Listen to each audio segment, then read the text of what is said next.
The first thing I remember after the crash was a woman's voice saying my name like she had been carrying it around for 15 years. Evan Brooks? Not sir. Not can you hear me? Not stay with us. My full name. I was 33 years old, flat on my back in the ER with a cracked helmet beside me, road rash burning down my left arm, and enough hospital lights over my face to make me feel like I was being interrogated by heaven. I tried to answer but my mouth was dry. Then she leaned over me, dark hair pinned back, green eyes. A tiny crescent scar near her chin I had once noticed from 3 seats behind her in sophomore English because I noticed everything about her back then. Mia Caldwell. My high school crush. The girl I never asked to prom because I had been too broke, too shy, and too convinced that girls like her only smiled at guys like me when they needed help with a stuck locker.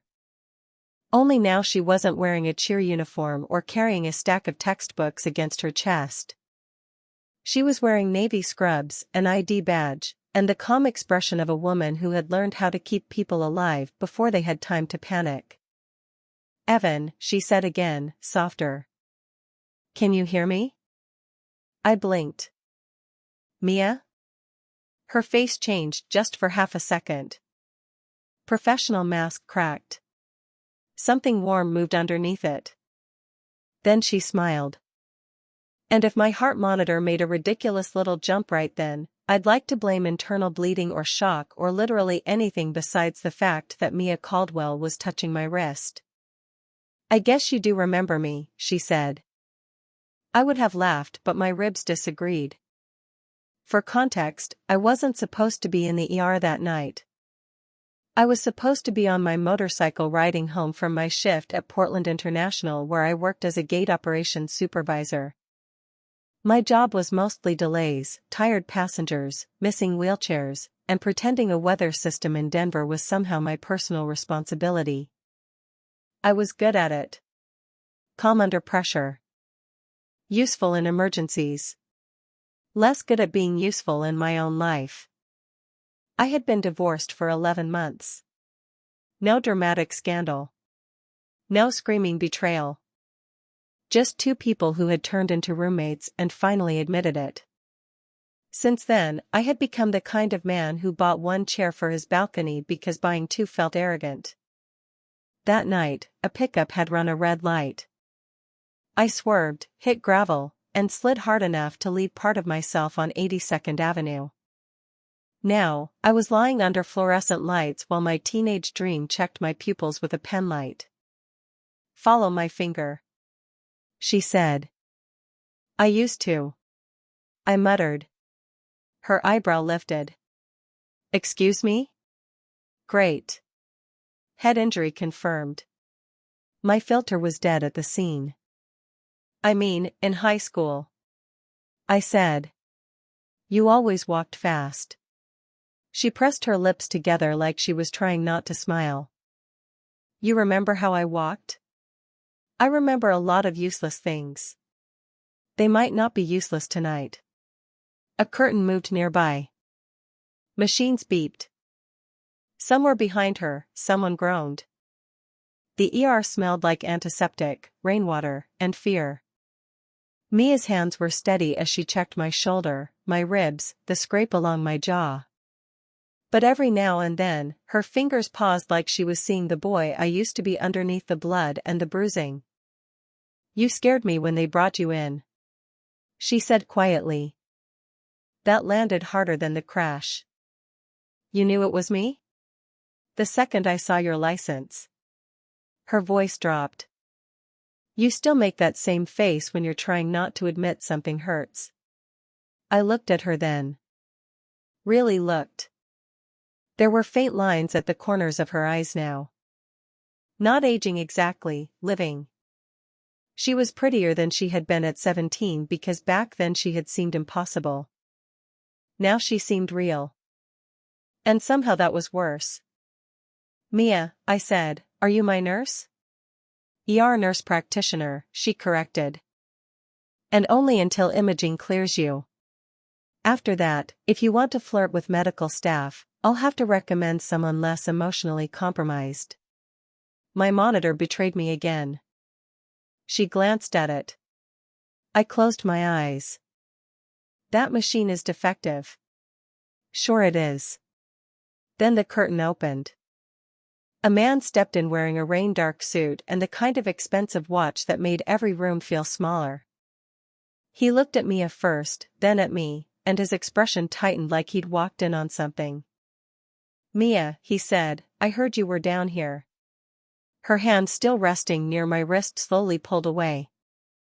I didn't know who he was, but I knew the way she went still. And before she could answer him, Mia leaned close enough that only I could hear her and whispered, "Evan, do you remember what happened after graduation?" "What happened after graduation?" I repeated. The man in the suit looked between us. "Is there a problem?" Mia straightened so quickly she almost became a stranger again. "No problem, Daniel," she said. "My patient has a possible concussion. I'm assessing his memory." Daniel. Of course his name was Daniel. He had the posture of a man who had never apologized to a vending machine after it stole his dollar. Tall, clean-shaven, hospital-adjacent but not hospital-worn. His badge said, Caldwell Medical Group, Board Director. Caldwell. My chest tightened, and not because of my ribs. "You two know each other?" Daniel asked. "High school," Mia said. "Just high school?" Somehow that hurt. Daniel smiled at me with all his teeth and none of his warmth. "Small world." "Smaller when you're horizontal," I said. Mia coughed once into her fist. Daniel didn't laugh. He stepped closer to her. "Your mother called twice. She wants to make sure you're still coming Sunday." "I'm working a double," Mia said. "She said you'd say that. She knows me well." His jaw flexed. "Mia, can we not do this here?" The room seemed to shrink around those words. I was suddenly very aware of the fact that I was shirtless under a thin hospital blanket and had no business witnessing whatever was happening between them. Mia must have felt it too because she reached for my chart. "Mr. Brooks needs a CT," she said. "We'll talk later." Daniel looked at me again and this time I recognized something in his face. Not jealousy, ownership. "Feel better, Evan," he said, like my name tasted unpleasant. Then he left. The curtain whispered shut behind him. For a few seconds, Mia didn't move. The ER kept roaring around us, but inside that little bay, everything went quiet. "X?" I asked. She gave me a tired look. "Subtle. I'm on painkillers. My subtle is in Trauma Bay 3. Fiancé," she said. The word hit me clean.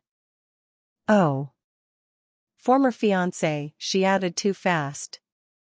That helped less than it should have. She clipped the chart to the foot of my bed. "We should focus on your head injury." "I'd love to. Unfortunately, you just asked me if I remember something from graduation and then a soap opera walked in wearing Italian shoes." Mia looked at the curtain then back at me. Her green eyes were guarded now. "You really don't remember?" I tried. Graduation was a blur of cheap folding chairs on the football field. My mother crying into a tissue, my father not showing up. Mia walking across the stage to impossible applause. Me leaving early because I had a closing shift at a grocery store. Then later, rain, a parking lot, someone crying? I frowned and pain sparked behind my eyes. Mia touched my arm. "Don't force it." "I remember seeing you outside the gym," I said slowly. "After the ceremony, you were upset." Her fingers tightened. "I asked if you were okay." "You gave me your jacket," she whispered. That came back sharp enough to hurt. A blue denim jacket, my favorite. The one with a hole near the cuff. Mia Caldwell standing under the awning while everyone else took photos with flowers and balloons. Mascara streaked down her face. Her perfect parents arguing near a black car. "You said you couldn't go home," I said. Mia's eyes shone. "I didn't," she said. Memory opened like a door. I had driven her in my beat-up Civic to the overlook above the river. We sat there for hours while rain ticked on the windshield. She told me her parents had chosen her college, her major, her whole life like ordering from a menu. She said she felt like she was disappearing. I remembered her laughing when I confessed I had never been accepted anywhere because I hadn't applied. I remembered her asking what I wanted. I remembered telling her to leave before I become someone I hate. Then there was something else. A kiss. Not a fantasy. Not a dream I'd polished over years, real. Mia's hand on my cheek. Her mouth trembling against mine. The world going silent except for rain. I stared at her. "You kissed me," I said. Her smile was sad. "You kissed me back." My heart monitor made one accusing beep. "But the next day," I said, "you were gone." Mia looked down. "My father sent me to Boston that morning. No phone, no goodbye. I wrote to you." "You what?" "I wrote letters, 3 of them." "I never got any letters." Her face changed. Before either of us could speak, an orderly arrived to take me to imaging. Mia stepped aside, but as my bed started rolling away, she leaned close. "Then someone made sure you didn't," she said. Down the hall, past nurses and monitors and open doors, I saw Daniel watching us from beside the nurse's station, and suddenly the crash didn't feel like the worst thing that had happened to me that night. The CT scanner sounded like a washing machine trying to contact aliens. I lay still while it hummed around my skull, but my mind wasn't in that cold, white room. It was 15 years back, in a rain-blurred parking lot, watching Mia Caldwell vanish from my life like someone had closed a book mid-sentence. 3 letters. I never got any letters. By the time they rolled me back to the ER, the pain meds had softened the edges of everything except that. Mia was waiting near my bay, arms folded, face composed. Daniel stood a few feet away, speaking low enough that I couldn't hear. But I saw her expression. I'd seen it once before. Graduation night, when her parents were telling her what her future would be. Trapped. The orderly parked my bed. "CT results should be back soon." Mia nodded, then turned to Daniel. "I'm working." "This isn't appropriate," he said. "What isn't?" "You treating him?" "He's a patient. He's Evan Brooks." My name landed between them like evidence. Mia's eyes narrowed. "How do you know his full name?" Daniel paused. It was tiny, almost nothing. But Mia saw it. So did I. Daniel adjusted his cuff. "You said it earlier." "No," she said quietly. "I didn't." The curtain behind him shifted as a resident hurried past, but none of us moved. Mia stepped closer. "Daniel, how do you know Evan?" "I don't." "Then why did you say it like that?" He looked at me then, and for 1 second the polish cracked. Underneath was irritation, old and ugly. "Because your family talked about him," he said. "Years ago. Some airport kid who thought one pathetic night meant something." Mia went pale.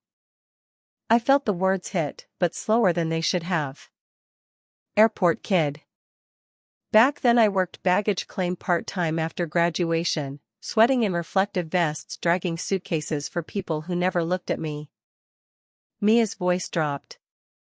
"What did you do?" Daniel laughed once, but it had no humor in it. "I was 18. Your father asked me to help clean up a situation." What situation? You were leaving for Boston. He didn't want distractions. My pulse began to pound so hard my ribs throbbed with it. The letters, I said. Daniel's eyes flicked toward me. Mia whispered. You took them. He didn't deny it. The machines around us kept beeping like nothing had changed, like we hadn't just uncovered the small cruel hinge our lives had swung on. I delivered mail to the front desk that summer, Daniel said. Your father knew my father. He told me if anything came from you it wasn't to reach him. And if anything came from him? He looked at Mia. She covered her mouth. I remembered calling her house once in July. Her mother answered, said Mia had moved on, said I should show dignity. I believed her because people like me believed people like them when they spoke with enough certainty. I wrote too, I said. Mia looked at me so fast it hurt to see. One letter, I said. Maybe two. I don't remember. I gave them to your housekeeper because your mother wouldn't let me pass the gate. Daniel's silence answered. Mia turned on him. You knew. I knew what your father knew, Daniel said. That you were 17 and dramatic. We were 18. You were confused. No, she said, voice shaking. I was in love. Everything stopped, even the pain. Mia looked at me then and her face broke wide open. Not dramatically, not like in movies. More like someone too tired to keep holding a door shut. I was, she said. And I thought you never wrote back. I swallowed against the sudden ache in my throat. I thought the same. Daniel's face hardened. This is absurd. You're romanticizing a teenage mistake. Mia stepped away from him. No, the mistake was trusting you. His expression changed again, sharper. Careful. That single word made me try to sit up. Bad idea. Pain tore through my side, white and vicious. The monitor shrieked. Mia was at my shoulder instantly. Evan, don't move. Daniel reached for her arm. Mia. She spun. Do not touch me. The whole bay went silent. A nurse at the station looked over. Daniel lifted both hands, but his eyes were cold. You're emotional. I'm clear for the first time in years. Then a doctor pulled back the curtain. CT is clean, he said, oblivious to the war zone. No brain bleed, 2 cracked ribs, sprained wrist, plenty of abrasions. We'll observe him a few hours. Mia nodded without looking away from Daniel. He smiled thinly. We'll discuss this when you're off shift. No, she said. We won't. Daniel leaned close enough for only us to hear. Your father won't like that. Mia's chin lifted. Then he can hate it. Daniel left with murder in his posture. Mia stood there breathing hard. Then she reached into her pocket, pulled out a folded slip of paper, and pressed it into my palm. My number, she said. This time, no one gets between us unless you ask them to. I looked down at her handwriting, then from somewhere beyond the curtain, Daniel's voice rang out to hospital security. That patient is harassing staff. For a second, neither of us moved. Then Mia said very calmly, oh, he did not. 2 security guards appeared at the curtain, both looking like they'd rather be anywhere else. Mr. Brooks, the taller one asked. I raised my uninjured hand. That's me. Currently harassing this bed. Mia stepped between us. This patient has done nothing wrong. One guard glanced at her badge. We received a report. From Daniel Voss, she said. The shorter guard winced. That told me Daniel's name carried weight here, which made sense. Men like him didn't threaten unless they already knew which doors opened for them. Mia folded her arms. Then document that the report was false. Mia, the taller guard said gently, we just need statements. Good. Mine is that Daniel Voss interfered with patient care, attempted to intimidate me, and then retaliated when I refused private contact. The guards exchanged a look. I said, mine is that I'm on pain medication and still somehow the least delusional man involved. Mia shot me a warning look, but her mouth twitched. Before anyone could answer, Daniel came back with a woman in a white coat. She was older, silver-haired, and carried herself like hospital hallways parted for her. Mia, she said, my office now. Mia didn't flinch. Dr. Harlow, my patient will be reassigned. That hit harder than it should have. Daniel's face relaxed into victory.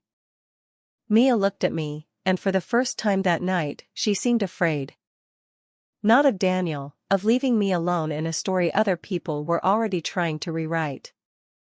I held up the folded paper she'd given me. I've got it. Her eyes softened. Then she turned to Dr. Harlow. Fine, but security stays outside his bay until discharge. Dr. Harlow studied her for a long moment.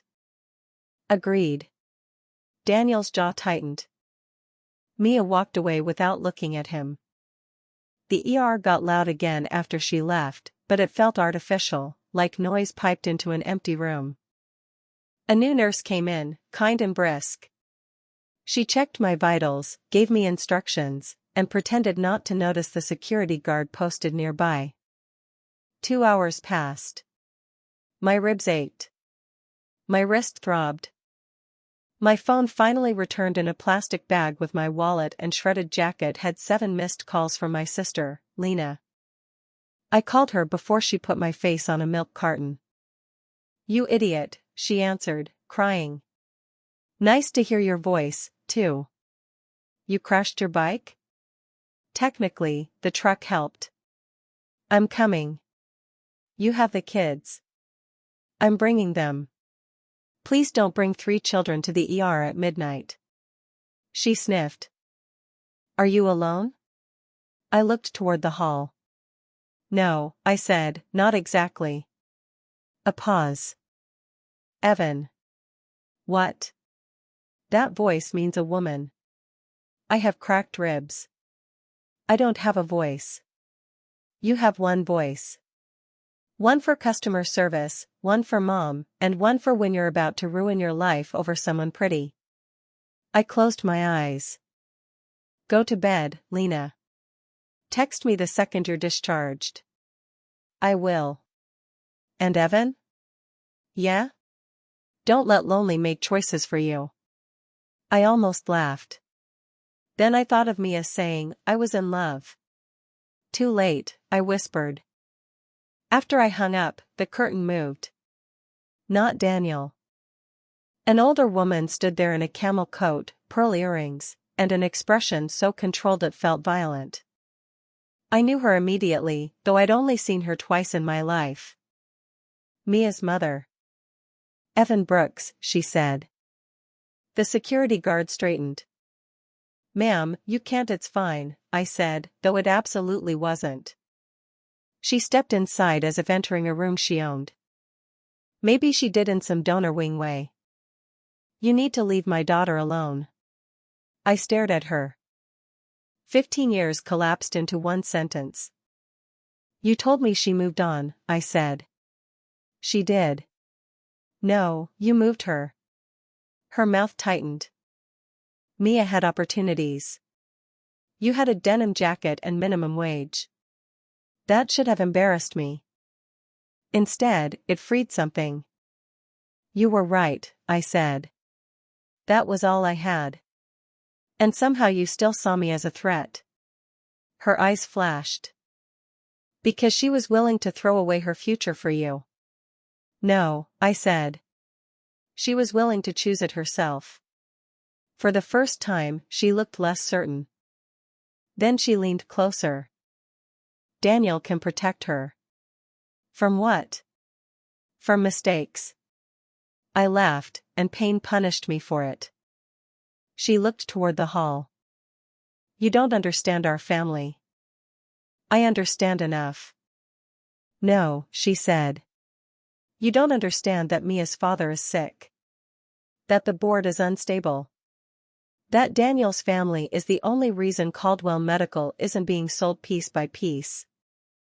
There it was. Not romance, not protection. A transaction. Before I could respond, Mia appeared behind her mother. Her face was white.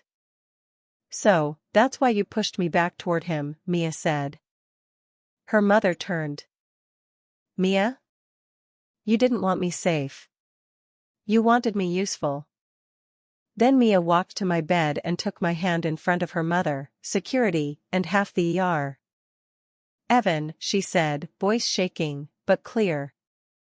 When you get discharged, will you let me drive you home? I looked at her hand in mine, then at her mother's furious face. Yes, I said. Mia nodded. And behind her, Daniel stood at the nurse's station, watching us with his phone pressed to his ear. Daniel was calling Mia's father. I knew it before Mia did. Her mother knew it, too, because the anger drained from her face and left something colder behind. Mia, she said, don't make this harder. Mia kept holding my hand. Harder for who? Her mother didn't answer. Daniel walked toward us, phone still at his ear. Yes, sir. She's with him now. Mia turned slowly. Hang up. He smiled like he was sorry for her. Your father wants to speak to you. No. Mia. No, she repeated. And the word carried across the nurse's station. Dr. Harlow appeared again, but this time she didn't look annoyed. She looked tired. Daniel lowered the phone. This hospital is under enough pressure without staff creating scenes. Dr. Harlow looked at him. Then stop creating them. His smile disappeared. She held up a tablet. Security pulled hallway footage. You entered a patient care area without authorization, grabbed nurse practitioner Caldwell's arm, and filed a false harassment complaint against an injured patient. Daniel's face went red. My family sits on the board. For now, Dr. Harlow said. Mia's mother inhaled sharply. Dr. Harlow continued, and since you brought the board into my ER, I'll be filing a formal ethics report before sunrise. For the first time all night, Daniel looked scared, not broken, not sorry, just scared of consequences. He turned to Mia. You're throwing away everything.